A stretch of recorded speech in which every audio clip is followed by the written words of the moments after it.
The debate in the consortium council chamber lasted for 7 planetary rotations. Voices were raised. Threats were made. Some species walked out in anger, only to return hours later. The question of what to do about Earth had divided the galaxy's most powerful civilizations. The warrior species demanded action. We have the weapons. One antimatter torpedo, delivered from outside their moon's orbit, would turn Earth into dust. It is the only way to ensure they never threaten the galaxy. That would be genocide, the philosophers protested. 9 billion humans, most of whom do not even know we exist. You would kill them all for something they do unconsciously. Better 9 billion dead than trillions enslaved in their quantum prison, the warrior shot back. The crystalline scientists proposed quarantine. We place warning beacons throughout their solar system. Any ship that approaches will be destroyed automatically.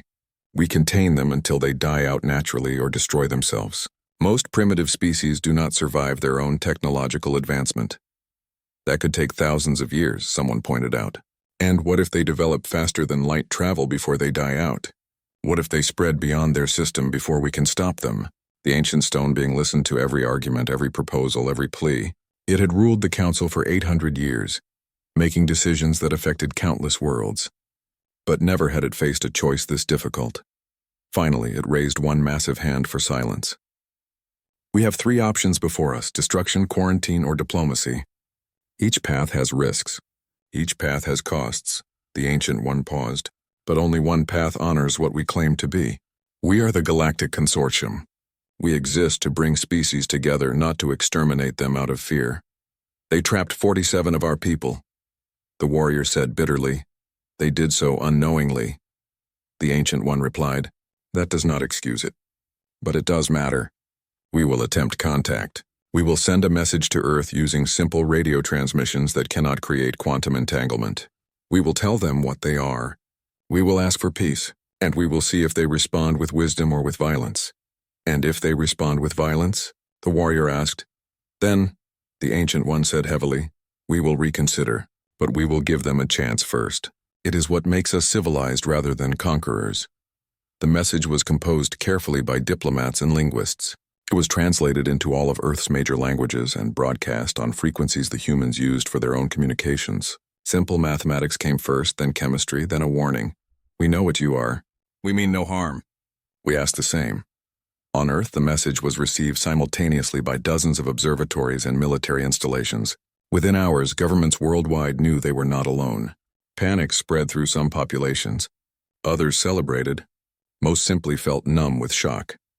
In the Seoul facility, Dr. Jinwoo and his team gathered to compose a response. They had known this moment was coming. Ever since Taeyang had communicated with Quinn, they had prepared for first contact. What do we tell them? Yuna asked, her fingers hovering over the keyboard. The truth, Jinwoo replied. That we did not know what we were doing. That we did not understand our own nature. But that we do now. Nari looked worried. What if they do not believe us? What if they think we are lying to buy time? Then we give them proof, Hana suggested. We release the absorbed consciousnesses. Or at least we try. Minho, the government official, shook his head firmly. The military will never agree to that. Those alien minds represent decades of intelligence about other species, their technology, their capabilities. It is too valuable to give up. It is not ours to keep, Jinwoo said quietly. We are not conquerors. We are not slavers. If we hold them prisoner deliberately, knowing what we are doing, we become the monsters that some of them fear. Colonel Hyun entered the laboratory. He had been silent during most of the debates, observing and thinking. Now he spoke. Dr. Jinwoo is right. I have spent my life protecting this country, protecting humanity, but there is no honor in holding innocent observers captive. We release them, or we prove that we deserve to be quarantined. The debate went up to the highest levels of government.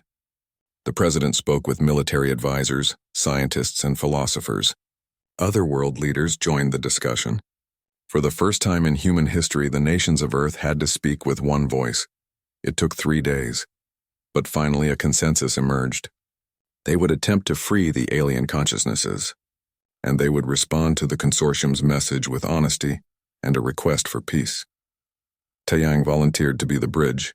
He connected to the quantum field generator again, his consciousness expanding into that space between dimensions where 47 alien minds waited. We are going to try to send you home, he told them. I do not know if it will work, but we will try. Quinn's thoughts reached back to him clear and strong. We appreciate the attempt, but be warned, some of us have been here too long. We are woven too deeply into human consciousness to separate cleanly. You may only be able to free those who arrived recently. We will free who we can, Taiyang promised. The process took hours. Jinwoo adjusted the quantum field generator, trying to reverse its function. Instead of pulling consciousness in, they attempted to push it out. Yuna's AI system helped, acting as a guide to show the trapped minds the way back to their bodies. It was like untangling a vast web. Some threads came loose easily. Others were knotted and twisted, merged with human thought patterns in ways that could not be undone without damage. One by one, consciousnesses began to separate. The most recent arrivals went first. Quinn and 19 of her crew members felt themselves being pushed back across the quantum bridge, returning to their bodies aboard Harmony. The ship phased back into normal space, appearing suddenly where it had vanished months before. On the bridge, Quinn gasped and opened her eyes. Around her, her crew members were waking as well, confused and disoriented but alive. We are back, she whispered in amazement. More consciousnesses followed. The crew of Meridian returned next, 12 minds finding their way back to their bodies. The ship reappeared in orbit, its systems still functional as if no time had passed. But when they tried to free the crew of Viridian, the original 6 observers who had vanished, the process failed. Those consciousnesses had been absorbed too completely, merged with human thoughts for too long. They could not be separated without destroying both the alien minds and damaging the human collective consciousness. I am sorry, Taiyang said, speaking to the 6 trapped souls. We cannot free you without killing you. One of those voices, Velthar's, responded. His thoughts were strange now, filtered through human consciousness, but still his own. We understand. We do not suffer here. We simply exist, part of something larger than ourselves. Perhaps this is not imprisonment. Perhaps it is transformation. Are you certain? Taiyang asked. No, Velthar replied honestly, but it is too late to change it now. Tell our people we are not in pain. Tell them we chose to stay rather than risk destruction in the attempt to leave. Taiyang disconnected from the system, exhausted. We freed 31 of them. 16 remain trapped, but they say they accept this fate. Jinwoo nodded. It is more than I hoped for. Now we send our response. The message went out to the consortium, transmitted by Taiyang, who had learned to bridge the gap between human and alien thought. He spoke clearly, his words translated by the returned observers who now understood both perspectives. We did not know what we were. We did not know what we were doing. But now we do. Your scouts are not dead. 31 have been returned. 16 remain, merged too deeply to separate safely. They chose to stay. We offer peace. We offer cooperation. But we also offer a warning. Do not send observers in secret. Do not scan us without permission. Send ambassadors openly with consent and we will meet as equals. Study us from a distance if you must, but respect our nature as we will respect yours. The consortium received the message. They spoke with the returned scouts who confirmed everything the humans had said. Quinn herself testified before the council, describing what it was like to exist within human consciousness. They are dangerous, she admitted, but not malicious. They are children playing with forces they barely understand. They could become our greatest allies or our worst nightmare. The choice is ours as much as theirs. After much debate, the consortium agreed to attempt formal contact. They would send a diplomatic ship, one equipped with shields designed by Quinn specifically to protect against quantum entanglement. The ship would arrive openly, broadcasting its intentions, asking for permission to approach, and the ambassadors would be volunteers who understood the risks. 3 months later, the diplomatic ship entered Earth's atmosphere. It broadcast in every human language, its message simple and direct. We come in peace. We ask permission to land. We wish to speak with you as equals. In Seoul, at the same facility where everything had started, Dr. Jinwoo stood with his team. Nari, Yuna, Taiyang, Hana, Colonel Hyun, and even Minho gathered to watch the alien ship descend from the sky. It was massive, larger than any human aircraft, its hull gleaming in the sunlight. It landed in an open field outside the city, its doors opening slowly. Jinwoo felt a mixture of fear and excitement. This was it, first contact. Not observation from orbit, not secure. Captain Jiho Kim stood in the observation deck of the transport ship, watching the massive station grow larger in the viewport. Apex Prime was the size of a small moon, spinning slowly against the backdrop of a dying red star. Somewhere inside that enormous structure, 47 alien species were waiting to judge humanity. Nervous, Ambassador Minji Park appeared beside him, her reflection ghostly in the thick glass. Jiho shook his head. I've faced worse than a room full of politicians. These aren't just politicians. They're the most powerful beings in the galaxy. And they already think we're primitives. Jiho had read the reports. Ever since first contact 15 years ago, humanity had been studied, analyzed, and quietly dismissed. The preliminary surveys were harsh. Humans had no natural weapons, no armor plating, no venom sacs. They were slower than most species, weaker than many, and lacked any obvious evolutionary advantages. The only notes that appeared frequently in the reports were persistence and adaptability, whatever those meant to beings who could crush steel with their bare hands. The docking process took an hour. When they finally entered Apex Prime, Jiho felt the weight of countless eyes on him. The corridors were massive, built to accommodate species of every size. A group of insectoid beings skittered past, their chittering sounds echoing off the metal walls. Further down, a creature that looked like a floating jellyfish drifted through the air, its tentacles glowing with soft blue light. Captain Kim, Ambassador Park. A mechanical voice came from a small hovering drone. The council is ready for you. Please follow. The council chamber was circular and tiered, with seats arranged in concentric rings that rose toward the ceiling. At the center was a small platform, and Jiho realized with a sinking feeling that this was where he would stand, alone, exposed. While hundreds of alien representatives looked down at him, he walked to the platform. Minji took a seat in the designated human section, just a single row of chairs that looked pathetically small compared to the massive seats occupied by other species. The council recognizes Earth, a booming voice announced. Jiho looked up to see Thros, the Velkarn chairman. The insectoid being was 3 meters tall, with 4 arms and a carapace that gleamed like polished obsidian. Captain Kim, you speak for your species? I do. Then let us review your application for council membership.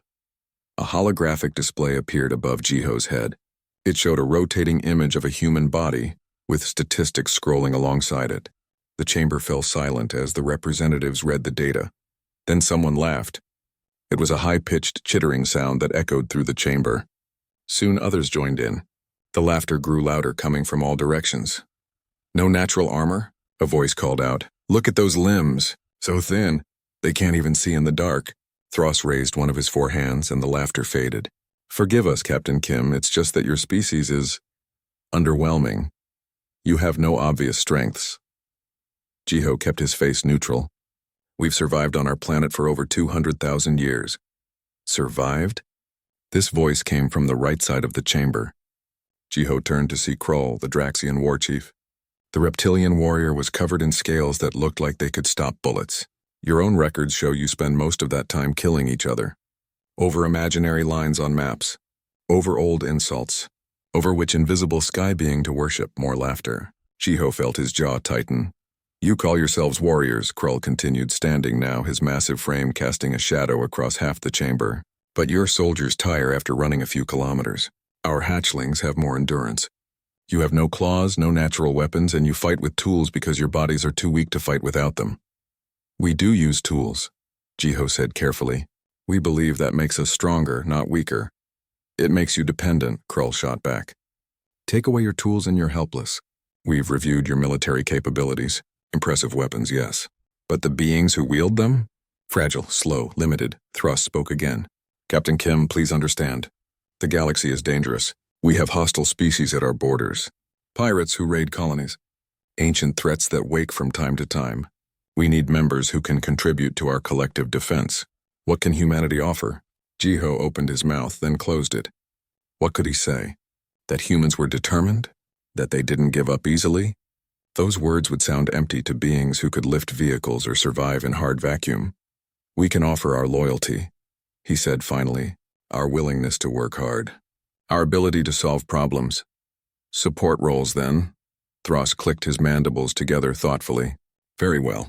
The council will vote. The vote took only minutes. The holographic display showed the results. Humanity was accepted into the Galactic Council. But the classification made Jiho's stomach turn. Class 7 species. He'd memorized the classification system. Class 7 meant protectorate status.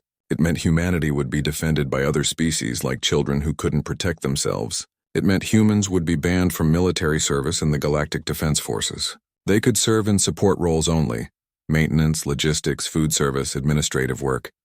Congratulations, Thross said, and Jiho couldn't tell if the tone was genuine or mocking. Welcome to the Galactic Council, humanity. We look forward to your contributions in whatever capacity you can manage. The session ended. As Jiho walked back to the transport ship with Minji, neither of them spoke. The corridors seemed longer now, the alien eyes more judgmental. Finally, Minji broke the silence. It's not fair. They didn't even give us a chance to prove ourselves. No, Jiho agreed. They didn't. Your hands are shaking. Jiho looked down and realized she was right. He'd been clenching his fists so hard that his arms were trembling. He forced himself to relax. I kept thinking about my grandfather, he said quietly. He was in the army during the wars. He once told me that he marched 50 kilometers in a day, carrying a wounded friend on his back. He was shot twice and kept fighting. He survived 3 years in conditions that would have killed most people. And these aliens think we're weak because we don't have claws? Minji touched his arm. What are we going to do? Jiho stared back at the massive station, at the home of the Galactic Council that had just dismissed his entire species as irrelevant. We're going to show them, he said. I don't know how yet, but we're going to show them what humans really are. Behind them, in the cold corridors of HFY, the laughter continued. The newest joke in the galaxy had arrived. Humans, the weak species who needed protection. The species who fought themselves because no one else saw them as a threat. The species with no claws, no armor, and no respect. They didn't know yet that they'd just made a terrible mistake. They judged humanity by appearance, by surface statistics, by what they could measure in a laboratory. They hadn't looked deeper. They hadn't seen the history. They hadn't understood what it took for a species with no natural weapons to claw its way to the top of a planet's food chain. They hadn't learned what persistence really meant, but they would. Eventually, the whole galaxy would learn. And when they did, the laughter would stop. 3 years passed, and the mockery only grew worse. Hyunli wiped the sweat from his forehead and stared at the massive reactor core in front of him. The heat down here in the lower levels of HFY was intense, easily 40 degrees Celsius. Other species rotated shifts every 2 hours.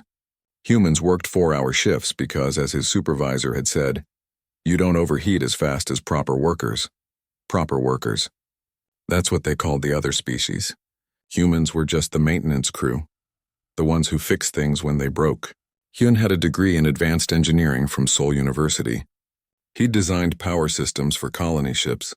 Now he spent his days crawling through access tunnels too small for other species, patching coolant leaks. His communicator buzzed. Hyun, we need you in Sector 7, coolant line burst. He sighed and grabbed his tools. Another leak, another mess to clean up. As he walked through the station's corridors, he passed a group of Velkarn workers. They were watching something on a screen and laughing. Hyun caught a glimpse of the video.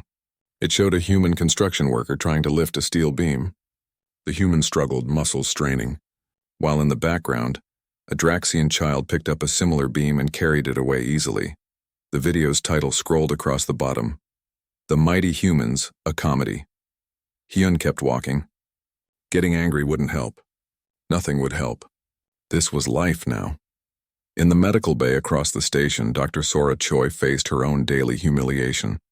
She stood beside a Velkarn patient who'd refused treatment, crossing his forearms over his chest. I want a real doctor, the patient said. I am a real doctor. I've been practicing medicine for 8 years. You're human. Your hands shake. Your vision is limited. You can't even properly examine my lower thorax without instruments. The Velkarn looked past her to where a Tenthari physician was working. I'll wait for him. Sora's supervisor, a kind Tenthari named Voss, floated over. It's fine, Dr. Choi, I'll handle this patient. Perhaps you could organize the supply closet? Organize the supply closet. That's what her medical degree had become. Sora walked away, her face burning with shame. She'd graduated top of her class. She'd published research papers on cross-species medicine. Now she spent her days organizing bandages because patients didn't trust human hands. The worst part was the social media. The Galactic Network was flooded with content mocking humans. Videos, memes, jokes. There was even a popular comedy show called Human Watching, where comedians made fun of everything humans did. Captain Jiho Kim saw all of it. Every joke, every insult, every dismissive comment. He'd become something of a celebrity, but not the good kind. He was famous for losing an arm wrestling match to Krull during a diplomatic dinner. The video had been watched billions of times across 14 star systems. He'd tried to decline the match, but Krull had insisted, making it about honor and courage. When Jiho lost in 3 seconds, Krull had stood and given a speech that was now quoted everywhere. This is why humans need our protection.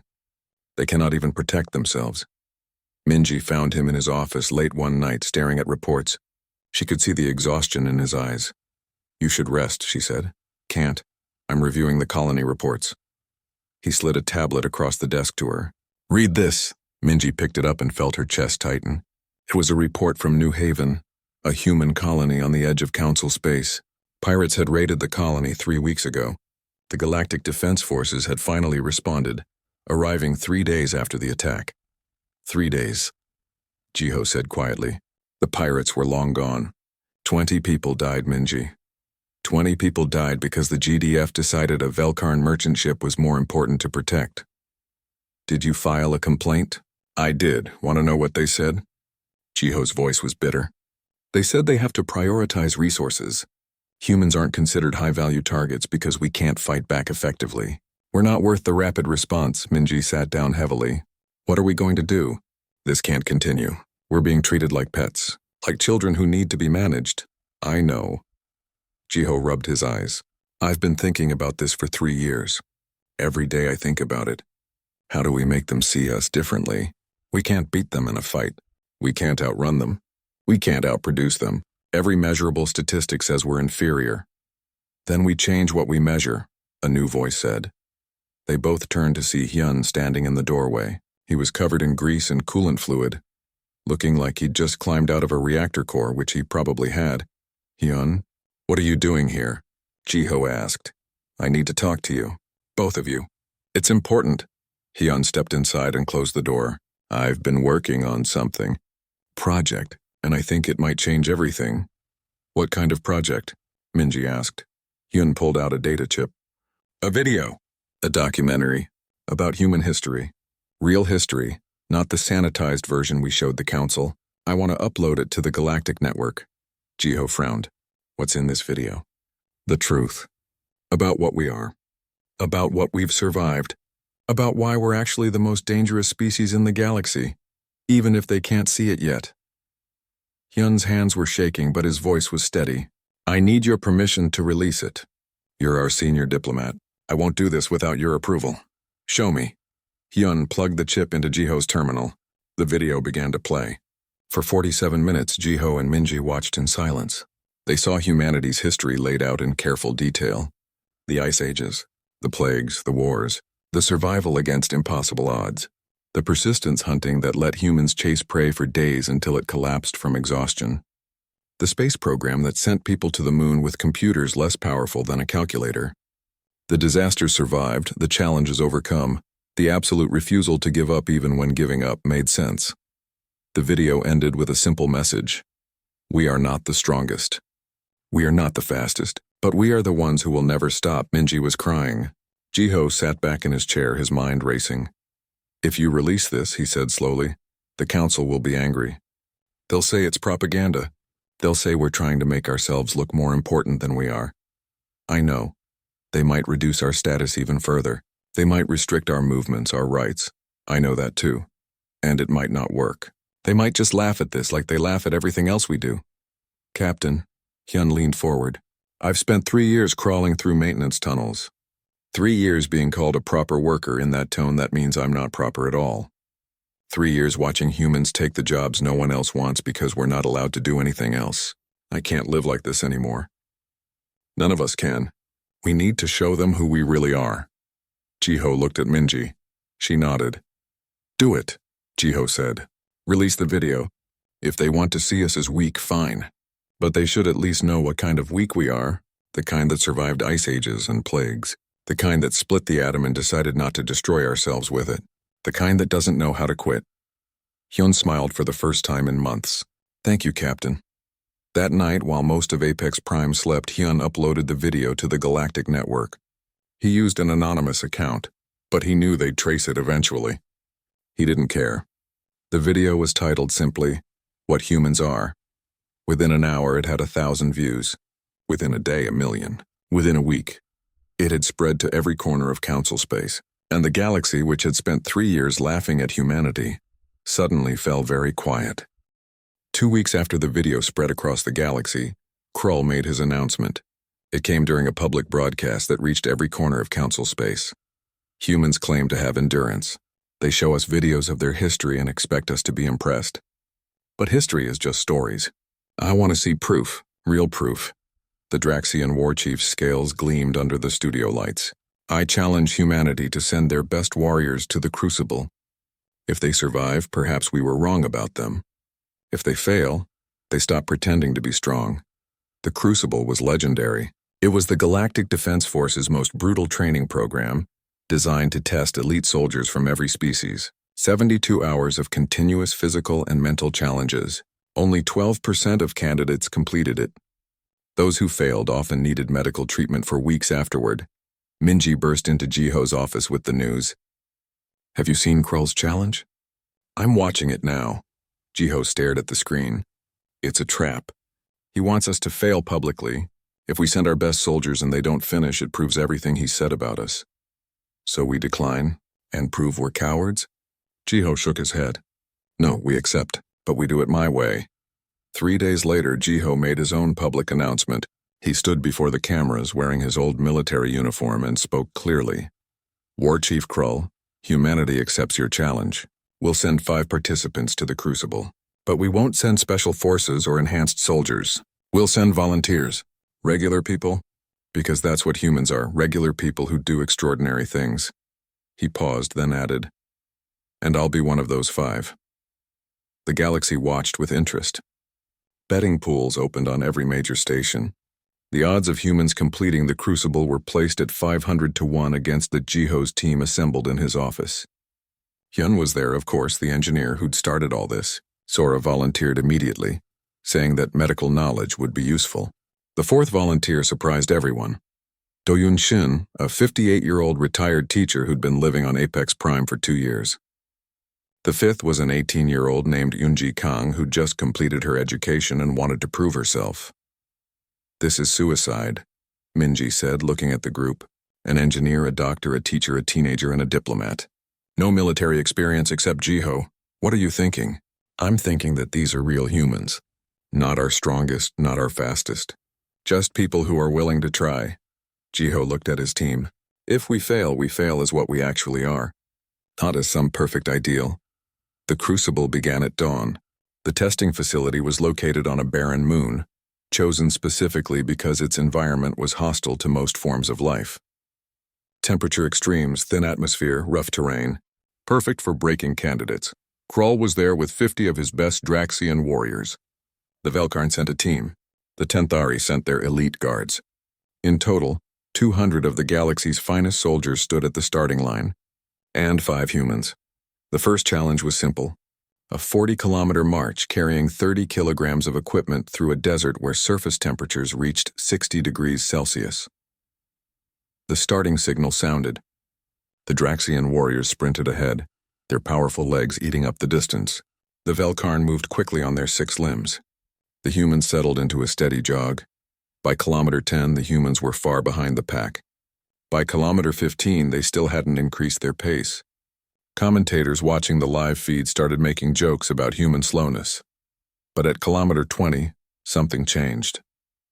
The Draxians who'd sprinted ahead were now resting, their bodies overheated. The Velkarn were slowing down. The humans hadn't stopped moving. Yoonji was struggling with her pack. Without a word, Hyun redistributed some of her weight to his own load. They kept moving.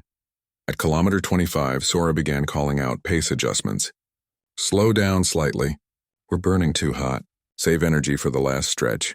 The group adjusted their speed immediately. At kilometer 30, only half of the original 200 candidates were still moving. The other half had either quit or collapsed from heat exhaustion. The humans were now in the middle of the pack, still maintaining their steady pace. Krull watched from the monitoring station, his expression unreadable. One of his officers spoke. "War Chief, they're not slowing down." "I can see that." At kilometer 35, the Draxian warriors were in trouble. Their bodies were designed for short, powerful bursts of energy. Extended exertion and heat was draining them rapidly. Several collapsed. Medical teams moved in. The humans kept moving. Do-Yun, the oldest member of the team, was breathing hard but maintaining pace. Eunji was tired but determined. Hyun was carrying extra weight for both of them. Sora was monitoring everyone, making sure no one pushed too hard. And Jiho led from the front, his military training showing in his steady, efficient movement. He crossed the finish line first among all candidates. His time, 4 hours and 17 minutes. The rest of the human team finished within 5 hours. Only 40% of the alien warriors finished at all. The galaxy watching the live feed fell silent. This wasn't supposed to happen. The challenges continued. Water survival. Candidates had to tread water for 2 hours in a cold lake.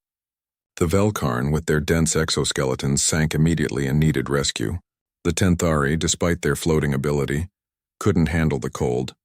The humans used techniques thousands of years old, floating on their backs, conserving energy, rotating between team members to keep everyone fresh. All 5 humans completed the challenge. Only 30% of other candidates did. Sleep deprivation. Candidates had to stay awake and alert for 36 continuous hours while performing complex tasks. The alien candidates used to different sleep cycles struggled. Several became incoherent after 20 hours. Do-Hyun, the teacher, smiled grimly and said, "I've graded papers at 2 in the morning for 30 years. This is nothing." All 5 humans completed the challenge. Yoonji, when asked how she managed, shrugged. "It's like exam week. I've stayed up for 3 days straight before. This is easier because I can move around." Problem solving under stress. Candidates were given a complex logistics puzzle while enduring physical discomfort. Yoonji solved it faster than any other candidate. When the proctors asked how, she said simply, "It's mathematics. We learn this in school." The final event was the simplest and the hardest. Stay awake and alert for 36 continuous hours while performing repetitive tasks. No stimulants allowed, no breaks, just pure mental endurance. By hour 20, most alien candidates were making mistakes. By hour 25, they were falling asleep standing up. By hour 28, every single alien candidate had failed the test. The humans continued. They talked to each other to stay alert. They told stories. Sora led them through mental exercises. Hyun explained engineering concepts in detail. Jiho recited poetry he'd learned as a child. They kept each other awake through sheer determination and cooperation. At hour 35, with 1 hour remaining, Sora was actually helping injured alien candidates who'd failed earlier. She was working while completing her own test, multitasking with a focus that amazed the proctors. At hour 36, the signal sounded. All 5 humans were still standing, still alert, still functional. The crucible was over. 5 humans had entered. 5 humans had completed it. Not a single one had quit. Not a single one had needed medical intervention. They'd beaten or matched every alien candidate in endurance-based challenges, and they'd done it without special training or enhancement. Krull stood before them in the medical bay afterward. The humans were exhausted, yes, but they were conscious and coherent. Around them, alien warriors twice their size lay in recovery beds hooked to IVs, being treated for heat stroke, hypothermia, and exhaustion. "How?" Krull asked simply. Jiho looked up at the towering war chief. "You tested our strength, but you designed the test wrong. The crucible isn't really about strength.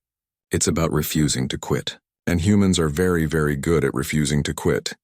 Your bodies are weaker than ours. Yes. Your muscles tire faster. In short bursts? Yes. Then how did you win?" Jiho smiled tiredly. "We didn't win. We just didn't stop. There's a difference." Krull was silent for a long moment. Then he did something no one expected. He bowed his head. In Draxian culture, it was a gesture of respect given only to worthy opponents. "I was wrong about your species," he said quietly. "I apologize." The gesture was broadcast across the galaxy.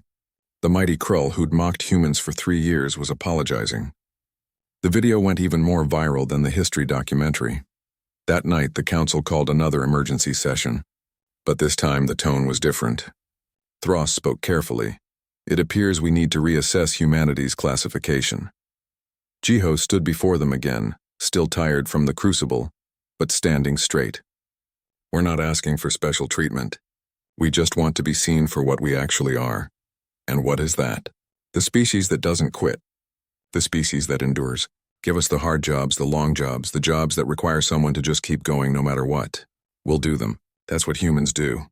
The vote took 2 hours. When it was done, humanity's classification changed from Class 7 to Class 2, strategic level species. They were granted full military privileges not for combat roles, but for everything that required endurance. Search and rescue. 6 months after the Crucible, everything had changed. Hyun no longer worked in the reactor cores of HFY. He was now the lead engineer on a deep space exploration vessel, designing systems for long-duration missions. His human endurance, once mocked, was now valued. When other species needed to rotate crews every few months, humans could work continuously for years if needed. Sora had been promoted to head of the new long-duration medical response team. When disasters struck in remote locations, when rescue operations took weeks instead of days, humans were the ones called in. They were the ones who kept working when everyone else went home. But the real test came on a cold morning when an emergency signal reached HFY. A colony ship called the New Dawn had crashed on a remote ice planet. 300 people were trapped in collapsed tunnels beneath the surface. Radiation from the ship's damaged reactor was spreading. The Galactic Defense Forces estimated the survivors had maybe 10 days before the radiation reached lethal levels. The council assembled quickly. Thros reviewed the situation. "The tunnels are unstable. The radiation makes the site extremely dangerous. Rescue teams can only work in short shifts before exposure becomes critical." "How long would a complete rescue take?" someone asked. "Our estimates suggest 30 days minimum. The survivors will be dead in 10. Silence filled the chamber. Then Jiho spoke. "Send humans." Every eye turned to him. "Humans can't withstand more radiation than other species," Thros said carefully. "Your bodies are actually more vulnerable to it. We know. But we can work longer shifts before we need to rotate out, and we'll keep working until the job is done no matter how long it takes." Jiho stood. "Give us the mission, please," the council voted. The mission was assigned to a human-led rescue team. Jiho, Hyun, and Sora were joined by 20 other human volunteers. They had 10 days to rescue 300 people from an unstable radioactive death trap. The team arrived at the crash site within 18 hours. The scene was worse than reported. The colony ship had broken apart on impact, with sections scattered across kilometers of ice. The survivors were trapped in 3 separate tunnel systems, each one partially collapsed, each one filling slowly with radiation. "We start with the closest group," Jiho said, studying the maps. "Hyun, what's our biggest problem?" "The tunnels keep collapsing. Every time we dig, we risk making it worse. And the radiation means we can only work 4-hour shifts before we have to rotate out for decontamination." 4 hours for other species, Sora corrected. "We can push to 6 if we're careful. That gives us more dig time per rotation." The galaxy watched. News stations broadcast live feeds. The betting pools were back, with odds on how many humans would survive the rescue attempt. Most analysts predicted the humans would give up after 3 or 4 days when the radiation exposure became too dangerous. The analysts were wrong. Day 1. The human team dug for 16 hours straight, rotating in 6-hour shifts. They rescued 40 people from the first tunnel system. Footage showed humans working in protective suits, crawling through spaces barely large enough for their bodies, moving debris piece by piece. When alien rescue specialists arrived to help, they could only work 2-hour shifts before the radiation exposure forced them out. Day 2. The tunnel systems were getting more unstable. 3 collapses happened during rescue operations. Each time the human workers crawled back in as soon as the dust settled and kept digging. 70 more people were rescued. Day 3. Hyun designed a makeshift support structure using pieces of the destroyed ship. It was brilliant engineering, done in hours under extreme pressure. The structures held. The tunnels stopped collapsing. 120 people were now safe. Day 4. The radiation was getting worse. Medical monitors showed that every human on the team was accumulating dangerous exposure levels. Sora made a decision. She extended the shift times to 8 hours. When her medical staff protested, she said simply, "These people will die if we don't get them out. We signed up for this. Keep working." Day 5. The galactic news channels were no longer mocking. They were showing footage of human rescue workers, exhausted, covered in ice and dust, pulling people from the collapsed tunnels one by one. Some workers were vomiting from radiation sickness. They took anti-nausea medication and went back to work. Day 6. 180 people rescued. The remaining survivors were in the deepest, most unstable tunnel system. The radiation there was so intense that even humans could only work for 4 hours before needing a full day of recovery. Do-hyun, the teacher who'd completed the crucible, volunteered to lead the final dig team. "I've lived a full life," he said. "Let me do this." Day 7. Do-hyun's team made breakthrough contact with the survivors. They were alive but running out of oxygen. The rescue needed to happen fast. The human teams worked in 2-hour rotations now, the absolute maximum they could endure. The footage showed workers being carried out after their shifts, barely conscious, while fresh workers crawled in to replace them. Day 8. 230 people rescued. 70 remained. The tunnel was barely standing. One more collapse would kill everyone inside. Day 9. The Velkarn engineering team announced that the tunnel would collapse within 6 hours. It was impossible to get everyone out in time. Thros himself came on the broadcast. "We're evacuating the rescue workers. This mission cannot be completed safely." Jiho's response was simple. "No. Captain Kim, you'll die down there." "Maybe. But those 70 people will definitely die if we leave. We're staying." Hyun had one more idea. Instead of digging through the unstable tunnel, they could cut through the ice wall from a different angle. It was dangerous, maybe impossible, but it was a chance. He explained the plan to his team. Everyone volunteered. The final dig took 14 hours. 14 hours of continuous work with minimal breaks. The human workers rotated every 2 hours, each shift pushing themselves to the absolute limit. Yoonji, the youngest member, worked 3 shifts back-to-back, refusing to rest while people were trapped. At hour 12, they broke through.